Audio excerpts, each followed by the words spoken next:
कोई बात नहीं। तो श्वास रोग को स्टार्ट करते हैं। तो श्वास रोग की अगर बात करोगे तो आयुर्वेद संहिताएं जितनी भी हैं मेजॉरिटी लोगों ने हिक्का और श्वास एक जगह कंसिडर किया हुआ है। ठीक है, तो इस तरह का कंडीशन है, मतलब हिक्का और श्वास की लगभग आप तरीके समझ सकते हैं कि एक जगह कंसिडर होने का मतलब ये है कि उनकी जो प्लेसिंग होगी कि जहाँ से वो हो रहे हैं, जो स्रोतस वगैरह इन्वॉल्व हो रहे हैं वो एक चीज़ होगा। जैसे नॉर्मली सी बात है, प्राणव स्रोतस का मूल इसमें मेन होता है और ट्रीटमेंट भी लगभग एक जैसा होगा। इस बात का ख्याल आप रखेंगे तो समझ पाएंगे इस चीज को। तो हिक्का और श्वास का साथ साथ वर्णन किया गया। कफ वातात्मक है, मतलब इसमें जो चिकित्सा आपको करनी पड़ेगी कफ शामक और वात शामक चिकित्सा करनी पड़ेगी। श्वास रोग में या हिक्का रोग में पित्त शामक चिकित्सा के बहुत कम केसेज हैं। जैसे अभी तमक श्वास के जो अलग टाइप है, प्रतमक वगैरह संतमक वगैरह, तो वहां पर भले पित्त वाला आता है, हिसाब किताब है, वो भी संतमक नहीं प्रतमक में है, प से याद कर लेना। तो ये सारी चीज़ें हैं, तो वहाँ से आपको याद रहेगा। नॉर्मली ब्रांकियल अस्थमा के या दमा के मरीज हम लोग के पास आते हैं, या आज की डेट में एक और मरीज बहुत काफ़ी ज़्यादा कॉमन हो गए हैं, वो ये हैं कि आजकल वो चीज़ें हैं मोस्ट वाली, अरे सॉरी देखो कॉल आने लगी थी, ध्यान भटकने लगता है। आजकल एक तो आपको कार्डियक डिस्पनिया वाले ज़्यादा पेशेंट्स मिलते हैं, खास करके जब से ये लॉकडाउन हुआ है और लोगों ने मेडिसिन वगैरह ली है तो सांस की तकलीफ हो रही है पेशेंट को। देखो पांडु और इसमें आपके कार्डियक में दोनों एनीमिया के केस में भी मिलता है। पांडु के मरीज का जो होता है एक्सर्शनल डिस्पनिया होती है, मतलब चलते काम थोड़ा सा ही करते हैं तो सांस फूलने लगता है, या सीढ़ियाँ चढ़ते हैं तो आपको पता है एनीमिया के केस में होता है।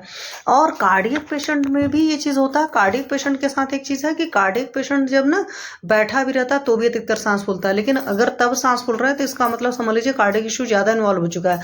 अदरवाइज कार्डियक इशू थोड़ा बहुत इन्वॉल्व है तो काम करने से ही होगा। तो इसीलिए कभी भी आपका कोई भी पेशेंट कहता है कि मेरी सांस फूलती है, तो आज की डेट में क्योंकि चूंकि कोरोना की वैक्सीन वगैरह लोगों के अंदर जा चुकी हैं, तो वहाँ पर आपको जरूर करना चाहिए प्रिकॉशनरी इको करा लेना चाहिए।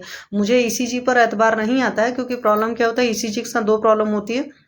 बहुत रेयर लोग ईसीजी को अच्छे से पढ़ पाते हैं, अगर आप बहुत अच्छे से पढ़ पाते हो तो तब की बात अलग है। दूसरी बात है ईसीजी होता है सिचुएशनल होता है, मीन्स आपको अभी कोई प्रॉब्लम हुई तो मेजरमेंट करोगे तो आएगा। जैसे बीपी के केस में होता है, अभी बीपी मान लो कभी नॉर्मल है कभी अब नॉर्मल, आपने नॉर्मल के वक्त में नपवाया है तो फिर पता नहीं चल पाता। बट इको 2D क्या है कि वो आपका अल्ट्रासाउंड है, तो ऑर्गन के लेवल पर अगर कोई डिफेक्ट होता है तो वहाँ पर पता चल जाता है। क्यों मैं बता रही हूँ, थोड़ा सा सेफर साइड चलना चाहिए। अभी जैसे एक डॉक्टर साहब थे, वो आमवात के पेशेंट को हैंडल कर रहे थे, मतलब उनको था कि आमवात का केस है, पर हुआ क्या कि पेशेंट के अंदर काफ़ी बल वगैरह का क्षय होता जा रहा था और इधर कास ज़्यादा चल रहा था, मतलब खांसी आ रही थी, उसकी कवर नहीं हो रही थी। तो होता है इंसान एक बार ओपिनियन लेने के लिए मॉडर्न में जाता है, तो मॉडर्न में जब वो गई टेस्ट वगैरह हुआ तो वहाँ से उसको ट्यूबरकुलोसिस डायग्नोस हो गया। ठीक है, तो हम लोग को भी तो उनका था कि हम लोगों ने पहले करा लिया होता, मतलब आयुर्वेद वालों ने, तो पता चल जाता है। हमने कहा कोई बात नहीं, अपने आयुर्वेद का ट्रीटमेंट दे दो। हालांकि उधर तो पक्का सी बात है कि बहुत बढ़िया एंटीबायोटिक की रेंज चलेगी, आपको पता ही है, डाइट और हर चीज़ का ख्याल रखना पड़ेगा। और सबसे बड़ी बात है कि एक तरफ आमवात है, एक तरफ ट्यूबरकुलोसिस है। ट्यूबरकुलोसिस की जो दवाएं होंगी और आमवात की जो दवाएं होंगी उसमें काफ़ी फर्क होगा, क्योंकि ट्यूबरकुलोसिस में काफ़ी कुछ खाना पीना होगा उल्टा पुल्टा, और आमवात के केस में लंघन कराना ही मेन चिकित्सा होती है। लंघन दीपन कटूनी द्रव्याणी सब सिस्टम चलता है, तब वो पेशेंट का कैसे चलेगा। और स्ट्रेस भी हेतु बहुत है। तो कई बार आपको पता होगा, यहाँ पर मैं क्यों बता रही हूँ, अभी आगे आप देखेंगे यहाँ पर है कि 2-3 डिसीज एक साथ चलती हैं। जैसे आपका श्वास रोग है, आमवात है और साथ में एक्जिमा है, विचर्चिका है, तो ये 3 डिसीज कई सारे पेशेंट्स में आपको क्रॉनिक टर्म में मिलेंगी। और कई बार ऐसा भी होता है कि जो लोग अस्थमा वगैरह के पेशेंट्स होते हैं इनको स्किन के इश्यूज होते हैं। हालांकि मैंने अस्थमा के साथ आमवात तो नहीं देखा हुआ है, लेकिन अब बुक में लिखा हुआ, तो आगे से अब ख्याल रखेंगे, पेशेंट से इस तरह की केस टेकिंग करना शुरू करेंगे तो मुझे भी हो सकता है समझ में आए। क्योंकि जब तमक श्वास का, मैं इस वजह से बता रही हूँ, कई बार छोटे छोटे बच्चों को होता है, जो एक शुरुआत के स्टेज में होता है, इन्फेंट केस की बात नहीं कर रही हूँ, 8-10 साल का बच्चा भी एक बार मेरे पास आया था जो अच्छा खासा मेडिकेशंस पर था और बढ़िया से शान से एलोपैथी वाले जो इनहेलर वगैरह चला देते हैं, तो उससे कुछ इंप्रूवमेंट नहीं आती। रियलिटी है वो आपका सिर्फ थोड़े टाइम का सस्टेनेंस है। मेन ये है कि अगर वो डाइट और लाइफस्टाइल का ख्याल रखे पेशेंट को, और रेचन होता रहे, विरेचन जरूर कराइए, क्योंकि तमके तू विरेचने कहा जाता है। तो आप हमेशा ये समझो कि हमें अपना जो भी तमक श्वास का पेशेंट आएगा, श्वास का मरीज आएगा, क्योंकि कफ वातात्मक है, तो कफर और वातशामक चिकित्सा हमें करानी है। वातशामक में मेनली वातानुलोमन कराया जाता है। तो इस बात का आप ख्याल रखेंगे तो आपको रिजल्ट बहुत अच्छे आएंगे और आपका पेशेंट बहुत सस्टेन रहेगा, मतलब उसको ज़्यादा तकलीफ नहीं होगी। ठीक है। और फिर छोटे छोटे योगों से भी काम चला सकते हो, ऐसा नहीं कि बहुत बड़े बड़े योग आप चलाएंगे तभी रिजल्ट आएंगे। ठीक है। तो हिक्का और श्वास रोग में कफ वातात्मक है, इस बात को याद रखिएगा। पित्त स्थान समुद्भव, इस बात को याद रखिएगा। और कफ वातात्मक को ये तो पित्त स्थान समुद्भव, जब ये कई बार रेफरेंस पूछा जा सकता है तो ये चरक चिकित्सा 17/8 का रेफरेंस है। चक्रपाणी के अनुसार पित्त स्थान से आमाशय को मानते हैं, चक्रपाणी जी ने माना है। तो ये आपका इस तरीके से पीजी एंट्रेंस एग्जामिनेशन के हिसाब से भी है। और कई बार अगर किसी का टॉपिक हो तो वो श्वास रोग पर आपका एग्जामिनर आपसे एक क्वेश्चन पूछ सकता है। फिर जो है प्राणव स्रोतस से चूंकि रिलेटेड है, तो प्राणव स्रोतस में आपको पता है हृदय है और महास्रोत है। तो महास्रोतस का सही समझोगे तो मतलब आमाशय या डाइजेस्टिव सिस्टम को आप टोटल काउंट कर लो, तो महास्रोतस में उसको भी काउंट करते हैं और हृदय भी काउंट करते हैं। क्योंकि कई बार जो श्वासों के मरीज होते हैं, आप देखोगे शुरुआत में अवर सत्व के पेशेंट होते हैं, तो उनके सत्व को देखना है। क्योंकि हृदय हमारा साधक पित्त का स्थान है, हृदय हमारा अवलंबक कफ का स्थान है। तो ये सारी चीजें हमें समझना चाहिए। और हमारे जो बयान वायु है वो सर्व शरीरगत है और साथ में प्राणवायु का स्थान है। तो ये सब सारी चीज़ों का मैं क्यों कर रही हूँ कि ऐसे आप सीधे सीधे नहीं है, बट किसी भी पेशेंट में नॉर्मली वैसे भी ना एक सिंपल सा तरीका होता है कि उनके सत्व को या उनके मेंटल लेवल को ठीक करने का हमें काम करना पड़ता है। कई बार हमें थोड़ी बहुत काउंसलिंग करनी पड़ती है एज ए प्रैक्टिशनर, और कई बार हमें कुछ दवाएं भी देनी पड़ती हैं जो मेद हों, जो उनके दिमाग को शांत रखे। ठीक है। तो ये सारी चीजें होती हैं। और श्वास रोग है तो पक्का सी बात है कि आप ये समझो कि इसमें सांस लेने में तकलीफ मेन लक्षण यही होता है। रेफरेंस होता है चरक चिकित्सा 17 है, सुश्रुत में उत्तर तंत्र 51 है, अष्टांग हृदय का चिकित्सा स्थान 8 है। मतलब सोच इस हिसाब से समझोगे तो उन्होंने शुरू में ही दे रखा है। और माधव नित्यान जी का 12वां चैप्टर है। आहार में इसमें गुरु विष्टम्भी अभिसंधि शीतल रुक्ष विदाई आहार, तो बहुत भारी जो लोग खाते हैं वहां पर बहुत तकलीफ होती है। विष्टम्भी मतलब वात का वो करेंगे, खास करके पनस के केस में अगर आपको याद हो, कटहल जो होता है बहुत ज्यादा विष्टम्भी होता है। तो आपके अगर तंग श्वास वगैरह के पेशेंट हो तो उनको कटहल वटल खाने के लिए तो सीधे मना कर दीजिए। क्योंकि अगर आपको याद होगा तो पनस यानी कि कटहल महाविषंधि में काउंट होता है। और अभिसंधि मतलब कोई भी पेशेंट अगर आपका श्वास रोग का है तो दही आप तुरंत मना करोगे। बहुत गर्मी है, तक्र ले सकता है लेकिन दही नहीं लेगा। साथ में शर्त वही होगी 500 से 600 बार मथा होना चाहिए। वो जो मिक्सी में 1 मिनट में चल करके दही का बन जाता है छाछ, वो नहीं सही होता। साथ में उसकी कंडीशन देख करके पेशेंट को कि हमें उसमें हींग डलवाना है, मतलब घृत भर्जित हींग पड़ेगी, उसमें हमें अजवाइन डलवाना है या काला नमक जीरा के साथ में क्या ऐड करना है, इस चीज़ का पूरा ख्याल रखिएगा। और हमेशा एडवाइस करिएगा आपका जो इस तरह का पेशेंट रहे कि शाम के 4-5 बजे के अंदर ले लेना है। ये नहीं कि पता चला वो सुबह भी ले रहा है, दोपहर भी ले रहा है, शाम भी ले रहा है। तो इन सब सारी चीज़ों को आपको ख्याल रखना है। और पाचन के अनुसार मतलब भूख लगने पर ही लेना है, इस बात को हमेशा याद रखा करो। क्यों, बहुत सारे मरीज ऐसे होते हैं कि छाछ तो किसी वक्त भी पी सकते हैं, तो क्रेविंग के वक्त में पीते हैं। तो अगर आपको भूख नहीं लगे तो एक पानी भी पीते हो ना, तो वो भी घूंट भारी जाता है, मतलब डाइजेशन में इशू आता है, अग्नि को करता है। बहुत ठंडी चीज़ें बहुत सारे लोग खाते रहते हैं। रुक्ष और विदाई आहार जो है वो भी तकलीफ देता है, क्योंकि रुक्ष जो आहार है वो आपका वात प्रकोपक होगा, शीतल जो है अभिसंधि जो है कफ प्रकोपक हो जाएगा। तो इसमें कफ और वात दोनों का पूरा आपको ख्याल रखना है। बिहार में जो है शीतल स्थान है, धूल धूम तीव्र वायु। तो आपने देखा तमक श्वास वगैरह या इस तरह के सांस के तकलीफ वाले बहुत सारे पेशेंट्स होते हैं जो बोलते हैं कि धूल धुआं धक्कड़ आती है, झाड़ू वाड़ू मारते हैं तो उनको तकलीफ होता है। एलर्जिक वाले भी तो आपके पास बहुत सारे पेशेंट्स आते हैं।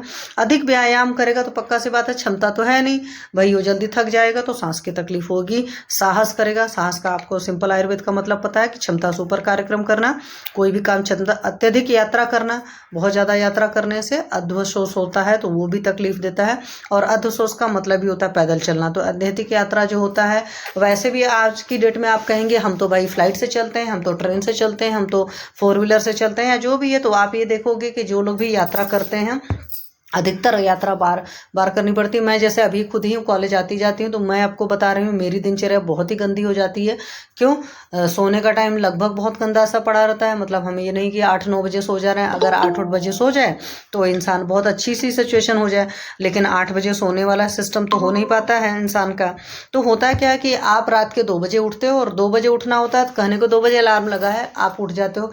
कई बार 12:30-1 बजे भी मैं उठ जाती हूँ या 1:30 बजे, और सुबह 4 बजे की सॉरी बस या ट्रेन जो भी, मतलब नॉर्मली तो मैं बस से जाती हूँ क्योंकि मेरे घर के सामने मिलता है, तो बस पकड़ते मैं क्यों बता रही हूँ, क्योंकि जब पेशेंट की आप ट्रैवलिंग वाली जर्नी वाली मतलब लेंगे, केस टेकिंग करेंगे कि भाई आपकी फ्रिक्वेंट जर्नी, तो आपको वहाँ से समझ में आएगा क्या वो वक्त बेवक्त जर्नी करता है, तो वहाँ से भी ये चीज़ें बहुत समझ में आएंगी। फिर क्या होगा, पूरी दिनचर्या व्यवस्थित होगी, उसका कभी भी डाइजेशन वगैरह ठीक नहीं रह पाएगा, और फिर इतना जर्नी करके जाएगा, पक्का सी बात है फिर आगे की भी सारी चीज़ें उस तरीके से होंगी और एग्जर्शन बहुत ज़्यादा होगा।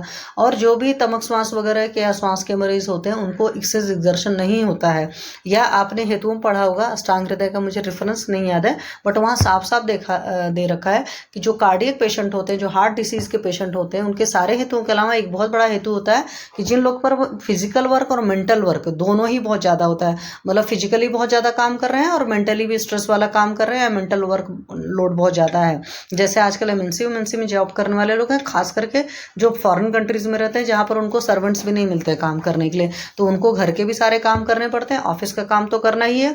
और दूसरी एक और उससे बड़ी चीज़ हो जाती है, इन दो चीज़ों के अलावा इंसान काम से उतना नहीं थकता।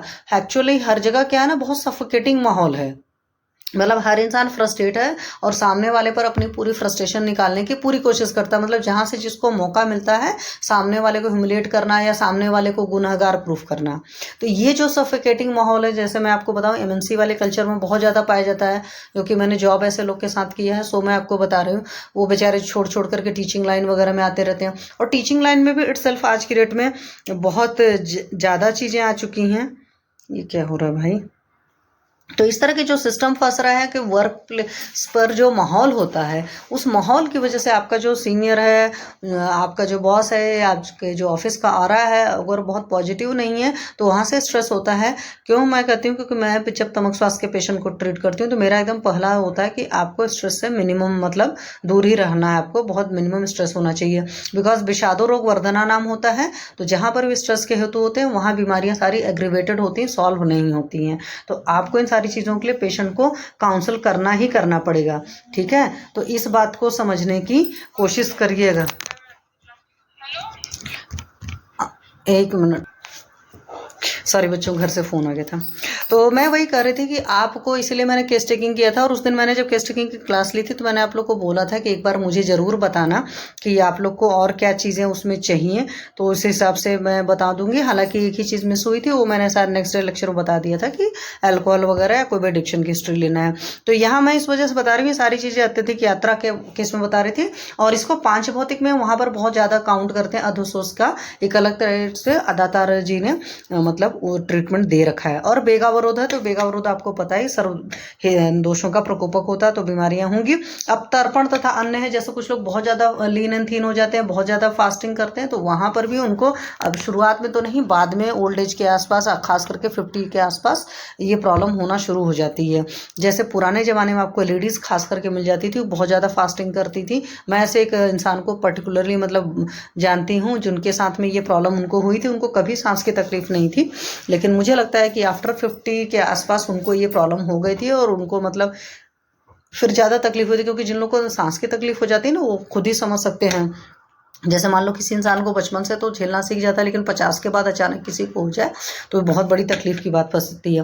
तो ये सारे जो हेतु रहेंगे, उन सारे हेतुओं से कफ की वृद्धि होगी। कफ की वृद्धि से क्या होगा, कफ प्रकोप होता है। कफ प्रकोप का मतलब सिंपल सी बात समझ लो कि वो जाकर स्रोतो अवरोध करेगा, और स्रोतो अवरोध होगा तो वायु का भी प्रकोप हो जाता है।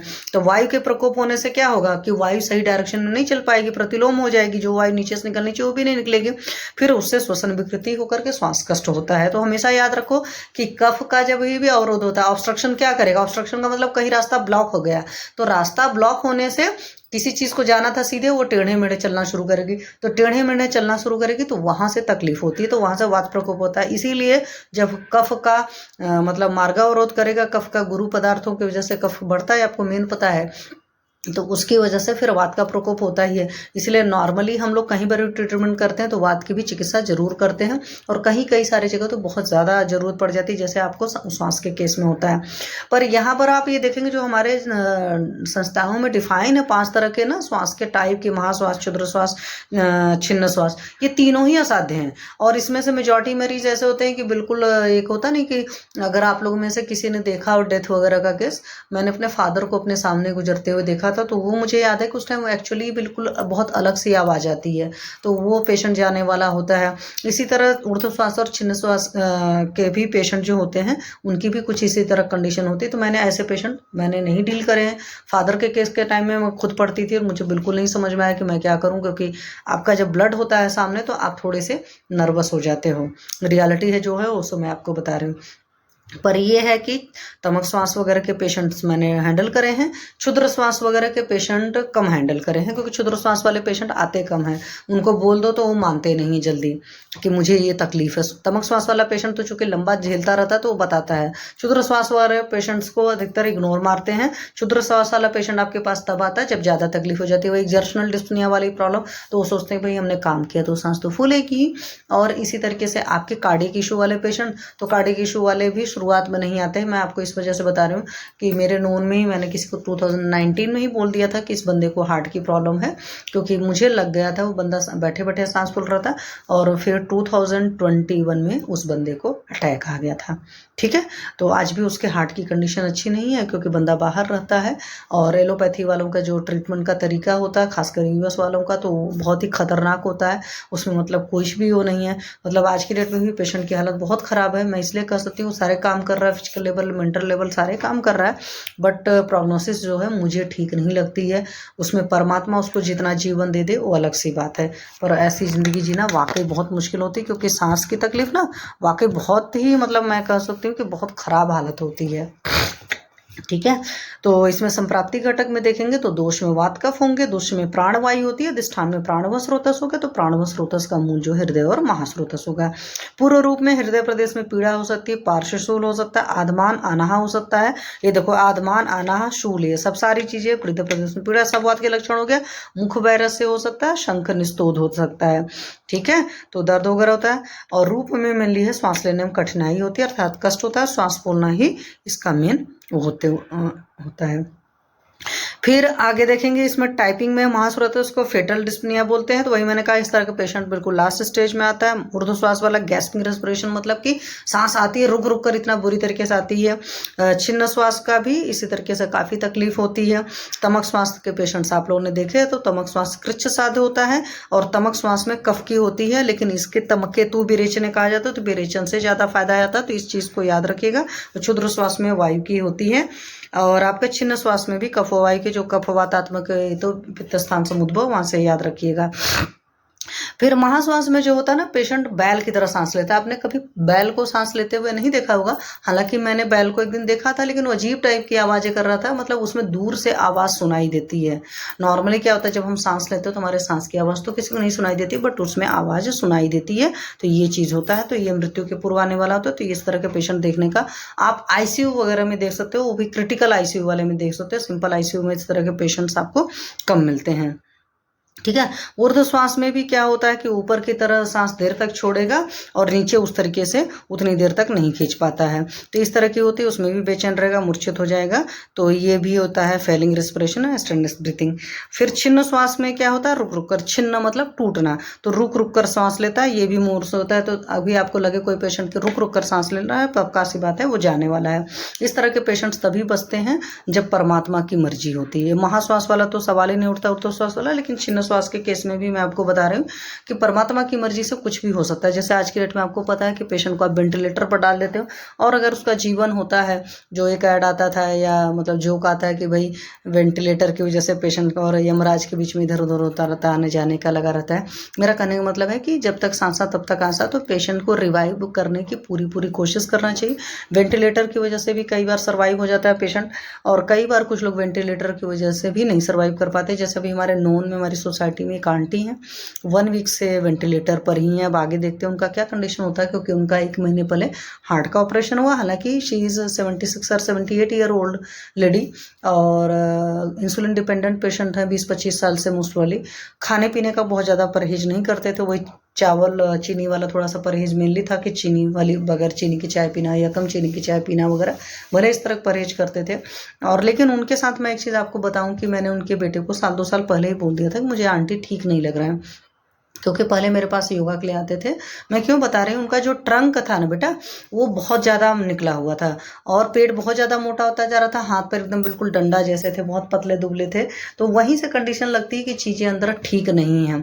और फिर जब मैंने, क्या होता है कि आप लोग को मैंने हमेशा बोला कि पेशेंट के फेस को बहुत ध्यान से देखा करिए, एक नज़र ही डालिए, लेकिन एक नज़र में आपको इतना समझ में आ जाना चाहिए कि सामने वाला बीमार है कि नहीं बीमार है। क्योंकि जो लोग ज़्यादा बीमार होते हैं ना, जैसे नॉर्मली जिन लोग को थोड़ी बहुत हेल्थ इश्यूज होते हैं, उनके फेस पर वो चीज़ें नहीं नज़र आती हैं, लेकिन जिन लोग के अंदर क्रॉनिक कोई डिसीज चल रही होती है, आप उनका जब चेहरा देखेंगे ना, उस चेहरे के एक्सप्रेशन से आपको समझ में आ जाएगा कि बंदे की है। और आंटी के साथ मैंने कई बार देखा था, क्योंकि कीर्तन में मैं जानती हूँ हमेशा, तो कीर्तनों में, नवरात्रों के कीर्तन हमारे यहाँ जो सोसाइटी में होते, तो मैं उनको कई बार देखती थी कि कई सारी चीज़ों का सवाल जवाब करो ना, पूछो कुछ भी, तो पता नहीं कहाँ खोए रहते थे। बिल्कुल एक होता है ना कि अवेयरनेस में नहीं है इंसान, होश में नहीं है। तो इस तरह की कंडीशन भी मुझे उनकी कई बार लगती थी। तो वहीं से मैं आप लोग के लिए कह रही हूँ कि प्लीज़ इन चीज़ों का ख्याल रखिए कि पेशेंट को, क्योंकि डॉक्टर का मतलब एक ही भी होता है, मैं अपनी प्रेस करने के लिए नहीं कर रही हूँ, मैं ये बता रही हूँ जो हमारे यहाँ ईगल वाइज वाला कंसेप्ट पढ़ाते थे, तो ये सच्चाई है। पेशेंट को एक नज़र कम से कम जब कभी आता है तो जरूर ध्यान से देख लो। वैसे तो बहुत सारे लोग इतना भी ध्यान देते हैं कि पेशेंट आपके अंदर एंट्री लेता है तो वो सीधा खड़े होकर आ रहा है, झुक कर आ रहा है। पेशेंट आपसे बात करते हो तो आई कांटेक्ट रख रहा है कि नहीं कांटेक्ट रख रहा है, ये भी ख्याल रखें, क्योंकि जिनके अंदर कॉन्फिडेंस की कमी होती है तो मतलब वो नहीं रख पाते एक तरीके से। इसको मतलब आप समझ लीजिए कि उनका अवर सत्व होता है, वहाँ पर हमको सत्व पर भी काम करना होता है, पहली बात। तो दूसरी बात, बहुत सारे लोग आई कांटेक्ट इसलिए भी नहीं रखते, कुछ झूठ बोल रहे होते हैं। हालांकि बहुत बड़े शातिर लोग जो होते हैं, मैं इस वजह से बता रही हूँ कि एक डॉक्टर को हर तरह के लोगों को डील करना पड़ता है, तो आपको ये सारी चीज़ें इसी उम्र से पता होनी चाहिए। जैसे बहुत सारे शातिर लोग भी जो होते हैं ना, आप उनके फेशियल एक्सप्रेशन को बहुत ज़्यादा काउंट नहीं कर सकते, बट उनकी आईज़ को ध्यान से देखिए।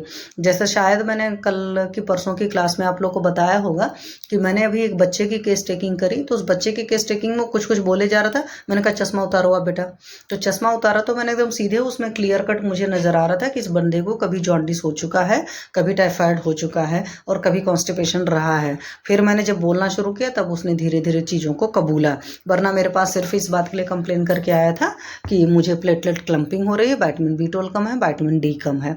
ठीक है, तो ये इस वजह से मैं आपको बता रही हूँ कि अपने पेशेंट की जब भी केस टेकिंग करते हैं तो इन सारी चीज़ों को देखिए, पेशेंट की बॉडी लैंग्वेज को देखिए, भले चाहे वो आप लोग के इस ग्रुप का बच्चा ही क्यों ना हो। कभी भी ये नहीं मान लेना चाहिए कि कम एज का कोई है तो बहुत मासूम होगा। क्यों मैं कह रही हूँ, क्योंकि मैं एस्ट्रोलॉजी करती हूँ, तो एस्ट्रोलॉजी से मुझे ये पता है कि अगर किसी की आपके लाइफ में वो प्लैनेट की कंडीशन आ गई, मान लो राहु हो कि महादशा चल रहा है, तो उस वक्त बच्चे भी, छोटे छोटे बच्चे भी ऐसी ऐसी शैतानी करते हैं और बाद में उस तरह के एक्सक्यूजेस देते हैं, तो आपको लगता है बच्चा है तो बहुत मासूम होगा, वो मासूमियत नहीं होती है।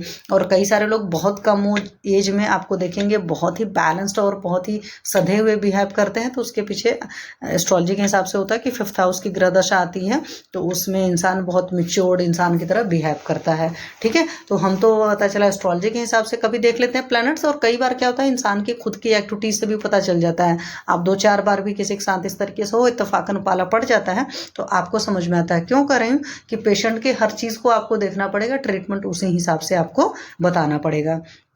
ठीक है, तो ये हो गया छिन्न श्वास। तमक श्वास में क्या होता है, प्रतिलोम गति से प्राप्तवायु प्राणवा स्रोतस में पहुंचकर ग्रीवा तथा सिर को जगड़ते हुए कप को पुनः उदीर्ण करके पीनस रोग उत्पन्न करता है। तो तमक श्वास के मरीज को काफी खांसी आती है और खांसता है, और खांसते खांसते जब बलगम निकल जाता है तब उसको आराम आता है। तो आप ये पेशेंट से पूछ सकते हो कि क्या बलगम निकल जाने के बाद में आपको अच्छा लगता है, क्योंकि कुछ चीजें डिफरेंशियल डायग्नोसिस में होती है। हालांकि आजकल वो मॉडर्न से डायग्नोस करा के आपके पास आते हैं अस्थमा का, लेकिन तब पर भी आपके पास जब पेशेंट बैठता है आप अपनी डायग्नोसिस जरूर बनाइए। जैसे वो बच्चे ने मेरे को किया, और आयुर्वेद का ही BMS करने वाला बच्चा है, और जो मेरे को बोलता है कि मेरी प्लेटलेट की क्लम्पिंग हो रही, विटामिन 12 कम है, विटामिन D कम है, तो यहाँ पर मुझे नहीं समझाता ना क्या ट्रीटमेंट करूँ। रियलिटी ये है, ये डाइजेशन की विकृति है। तब मुंह खोलते खोलते निकल आता है हाँ कॉन्स्टिपेशन था। ठीक है, और हेतु और भी रहेंगे, और हेतु तो बढ़िया से आजकल के बच्चों में हर किसी में है। मतलब जंक फूड का बहुत ही बढ़िया, मतलब रोज कॉलेज जा रहे हैं तो रोज कुछ ना कुछ कचड़ा कैंटीन से लेकर खाना है। ठीक है, तो ये सब सारी चीज़ें हमारे टाइम में आपको बता दूं, हम लोग भी अगर कभी खाते रहेंगे बेटा ना, शायद वो ईयरली होता था, मतलब ईयर में 1 या 2 बार होता था, वो भी पेरेंट्स कभी लेकर जाते थे। तो हमारे टाइम में कल्चर थी, लोग खाते थे, और कुछ लोग बहुत ज़्यादा खाते थे तो वो मंथली खाते थे। बट आजकल के क्या होता है कि इतनी ज़्यादा बच्चों के पॉकेट में पैसे हैं और हर जगह इस तरह की कैंटीन वैंटीन चलती है कि चिप्स कुरकुरे न जाने क्या क्या, कोल्ड ड्रिंक वोल्ड ड्रिंक हर कोई दबा करके पीता रहता है और खाता रहता है। तो प्लीज़ इन चीज़ों को फ्लेवर तक ही सीमित रखिए, इनको पेट भरने का साधन मत बनाइए। जब पेट भरने का साधन बनाते हो तो आज नहीं कल बहुत तकलीफ होती है, क्योंकि वहाँ से भी ये होता है कि आपने आज खाया ना, कुछ लोग को आज ही तकलीफ होगी अगर उनके मान लो 6th हाउस के प्लैनेट की दशा चल रही होगी, बीमारी वाले प्लैनेट्स की, और उनके बहुत दिन बाद आनी होगी, तो वो लोग क्या होगा ना, थोड़ा थोड़ा आज खा रहे हैं और कुछ कुछ वजह से दबा हुआ है, तो उनको एक सर्टन एज के बाद मतलब बीमारियां निकल कर आती हैं। तो ऐसे में बहुत सारे लोग को जानती हूँ, अभी भी जैसे जिस हार्ट पेशेंट की मैं बात कर रही थी, उसकी भी आदत थी कि जब मौका पड़ता था तो मात्रा से अधिक आहार कहता था। और मात्रा से अधिक आहार कोई भी इंसान लेता है तो आपको पता है सर्वदोष प्रकोप होता है। एक दिवाशयन आपका है, बड़ा सुंदर सा हेतु है, और एक आपका बेगावरोध है, और एक मात्रा से अधिक आहार। तो बहुत सारे लोग क्या होते हैं कि जीभ के इतने बसीभूत हो जाते हैं कि मात्रा से अधिक आहार जब देखो तब लेते रहते हैं, जबकि मात्रा से अधिक आहार लोगे तो आपको बहुत सारी चीज़ें पता चल जाती है। तो प्लीज़ ये न करिए।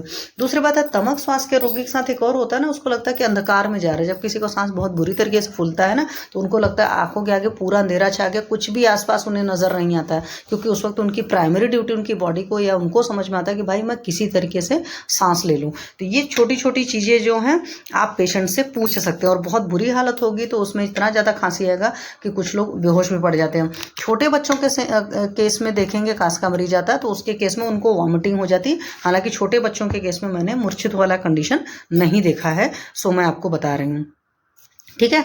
और उसके बाद में क्या चीज़ है कि ये सारी चीज़ें होंगी। अब पक्का सी बात, इधर उधर करके दर्दे उर्दे हो रही, सब सारी चीज़ें होंगी।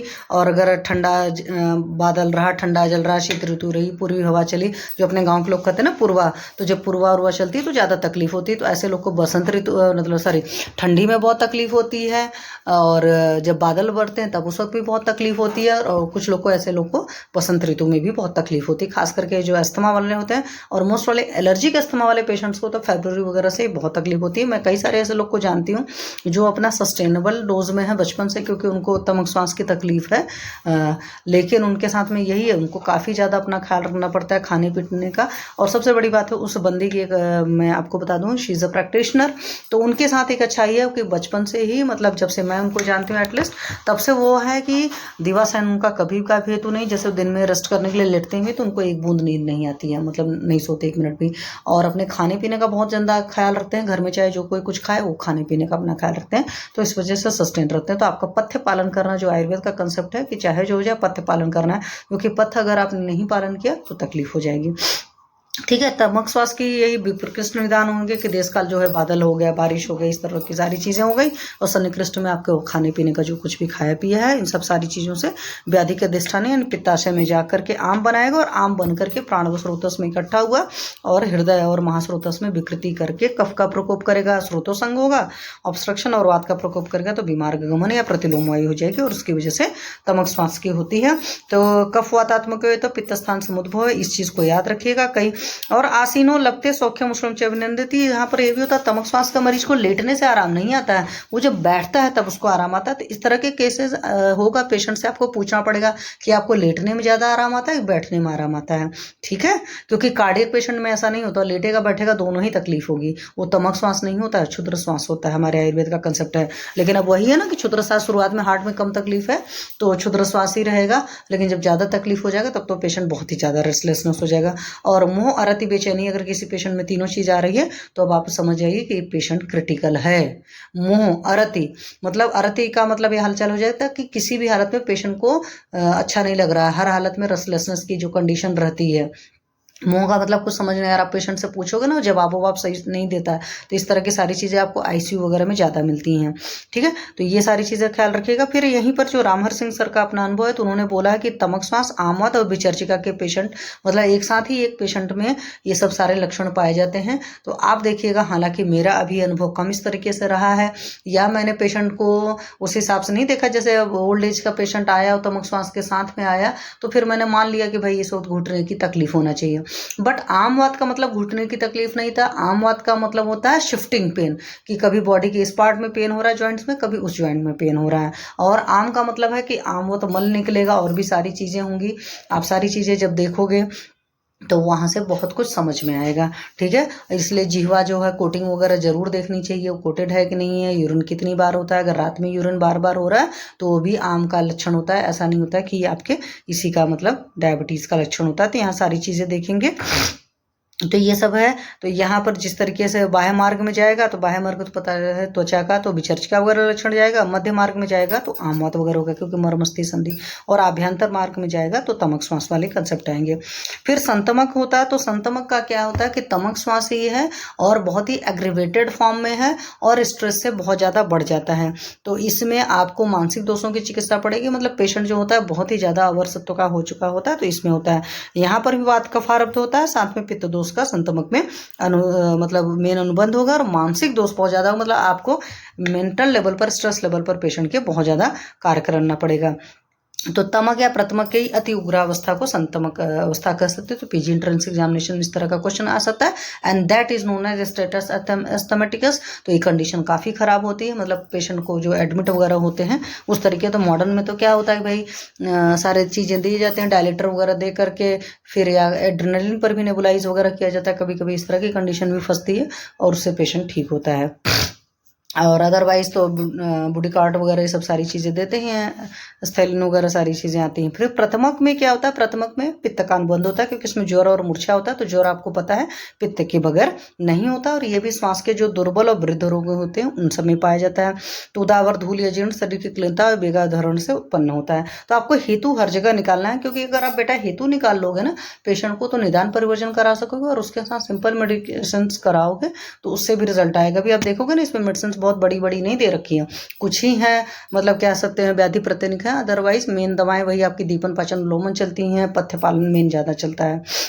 तो संतमक और प्रथमक में कभी कभी आपसे डिफरेंशिएशन पूछने को आ सकता है। तो संतमक में ज्वर नहीं होता, हालांकि पित्तानुबंध है आपने देखा, लेकिन प्रथमक में ज्वर होता है।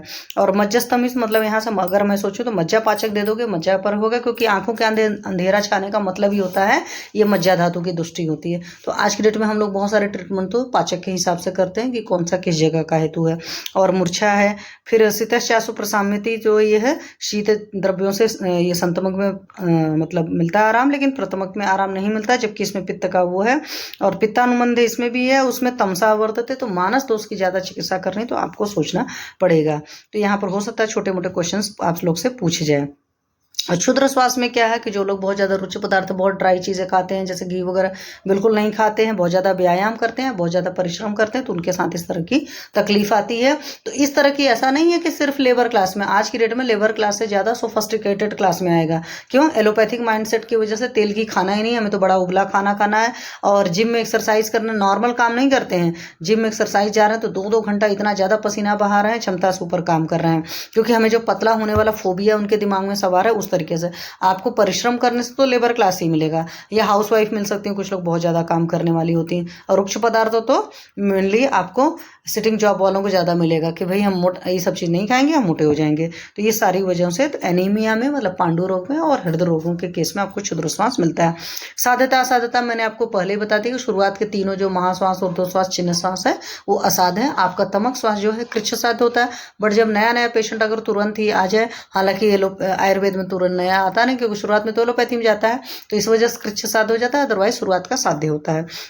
और आपका जो क्षुद्र श्वास है ये साध्य होता है, लेकिन कार्डियक पेशेंट के केस में मुझे कम लगता है। मैं तो आपको एकदम बहुत साफ साफ किसी बात बताऊं, क्योंकि कार्डियक पेशेंट आपके पास अगर बाद में आएगा, हाँ शुरुआत में कोई आ गया, जैसे मैं आपको इसलिए बता रही हूँ कि मेरे पास एक पेशेंट था, मैंने उसको बोल दिया कि वो 2D कराने को, तो वो पता नहीं मेरे को पढ़ाता रहा, नहीं कराया। और मुझे उसके केस में यही लगा था कि इनको है तकलीफ इस चीज़ की।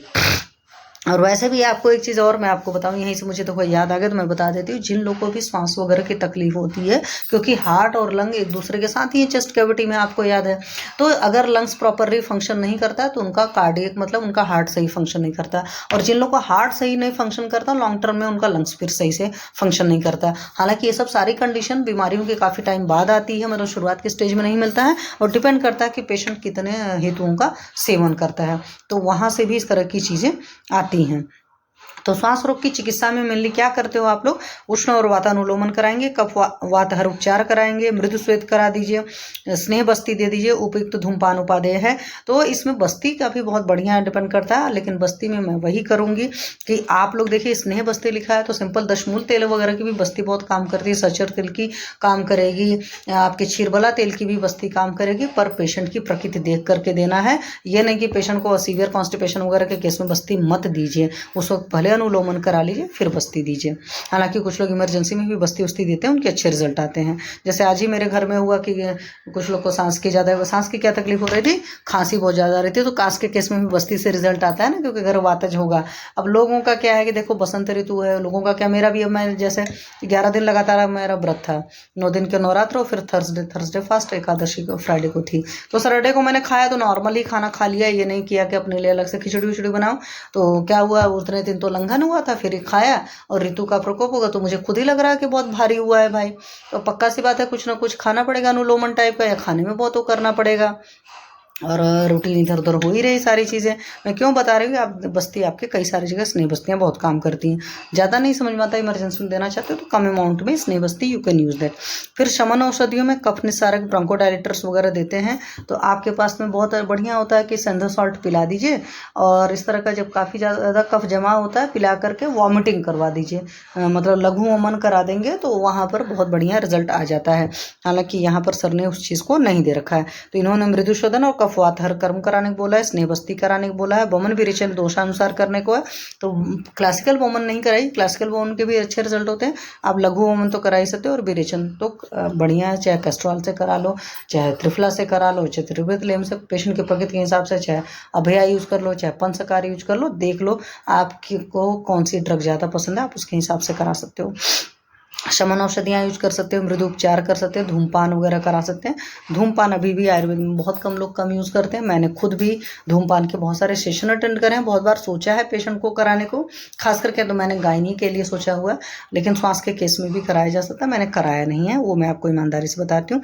फिर क्वाथ में भारंगी आदि, क्वाथ भारंगी पता है आपको, बहुत अच्छा बढ़िया काम करता है आपके प्राणव स्रोतस पर। कुलत्थादि है, ये रत्नाकर जी ने बोला है, दशमूलादि है, देवदारवादी क्वाथ है, दशमूल पुष्कर मूल क्वाथ है, बहुत बढ़िया से यूज कर सकते हो, क्योंकि दशमूल आपका शोथर होता है, तो कहीं पर भी कोई इन्फ्लेमेशन होती है तो दशमूल बहुत बढ़िया काम करता है, पहली बात तो ये जानो।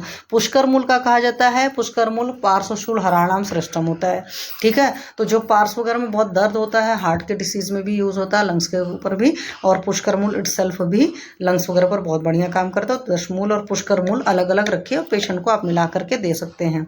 योग रत्नाकर जी ने बोला, और योग रत्नाकर में वाकई कुछ बहुत शानदार है, ये तो मैंने देख लिया। शीरीष की क्वाथ है, क्योंकि शीरीष भी आपका विषाग्न द्रव्य आता है, इस तरह में विषाग्न द्रव्य भी यूज करते हैं।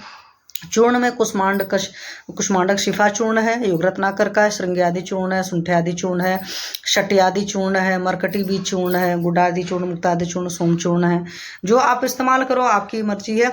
अब मुझे तो सुंठे आदि चूर्ण वगैरह ज़्यादा अच्छे लगते हैं, क्योंकि उनसे दीपन पाचन भी बढ़िया होता है। अवले में गुड़ाद्रक है, हरिद्रादि है, हरिद्राखंड बहुत बढ़िया काम करता है, ठीक है। भारंगी आदि है, और चुद्रावलो भारंगी हरित की है, चित्रक हरित की है, जहाँ पर भी आपको पता है चित्रक हरित की बहुत बढ़िया से करेगी, लेकिन देख लीजिएगा पेशेंट का क्या कंडीशन है, कब की उस हिसाब से यूज़ करिएगा, क्योंकि कफ का तो शमन करेगी, लेकिन बहुत पित्तज प्रकृति वाला हो तो थोड़ा सा सोच समझ करके डोज रखिएगा। द्राक्षा हरित की है, गुड़ाद्रक है, व्याघ्री हरित की बहुत बढ़िया यूज़ करती है, क्योंकि व्याघ्री इटसेल्फ आपके श्वसन संस्थान पर बहुत काम करती है। हरित की अनुलोमनानोम श्रेष्ठम तो है ही।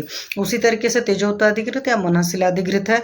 अब मैं तो इस तरह का केसेस में इस्तेमाल करना पसंद करती हूँ। मान लो सिंपल घृत में ही कुछ डाल दो, शुंठी उंठी डाल करके भी पान करा सकते हो, लेकिन हालांकि अगर इस तरह के घृत यूज करोगे तो ज़्यादा अच्छे रिजल्ट आएंगे।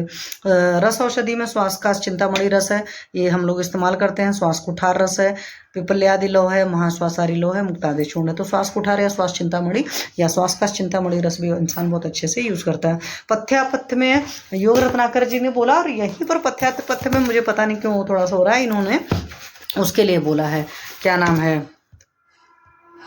दिवाशयन के लिए भी बोला है। ये श्लोक जो आपका नीचे दे रखा है ना, ये देखो, विरेचन स्वेदन धूमपान प्रचरदान स्वप्नम दिवाच पुरातना षष्टिक शाली तंडुला कुलत्थ गोमधूम यो प्रशस्ता रक्त साव पूर्वातपानम मेषिसम दुष्टम मत्स्या कंदा सर रुक्षम शीतम चवर्जनम।